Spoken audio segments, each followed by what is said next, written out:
Napakalaki ng biyayang dumarating kapag maaliwalas ang kalangitan. Parang yakap ng bagong pag-asa. Bawat sinag na dumadampi sa atin, nagpapaalala ng panibagong simula. May mga gabing puno ng tanong, may mga araw na kulang ang tugon, may mga sandaling tila napapagod at akala natin ay wala ng bukas. Sa pagsikat ng araw sa silangan, may pagkakataong muling bumangon. May pahinang naghihintay maisulat at mga pangarap na handang matupad. Hindi natatapos sa pagkadapa ang kwento ng ating paglalakbay, sapagkat bawat sugat na dinanas ay naghahanda sa mas matatag na bukas. Walang problemang walang lunas, walang hadlang na hindi malalampasan. Ang pagsubok ay hindi kaparusahan, kundi hagdan tungo sa pag-angat. May mga bagyong daraan lamang upang tayo ay tumibay.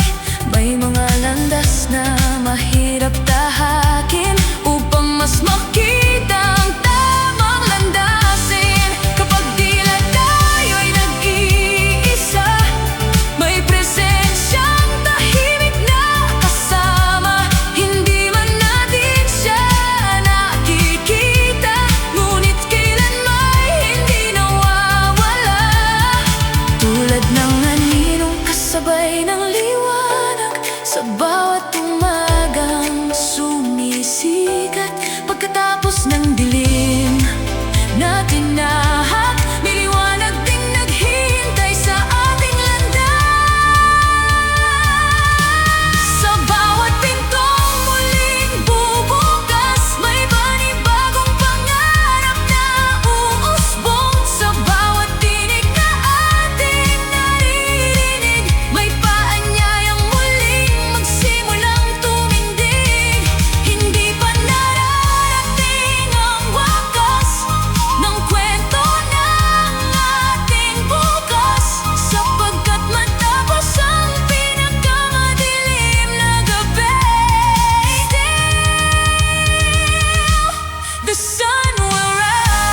At habang may liwanag na sumisikat, patuloy nating yayakapin ang bukas. Dahil ang pinakamagandang kabanata ay maaaring nagsimula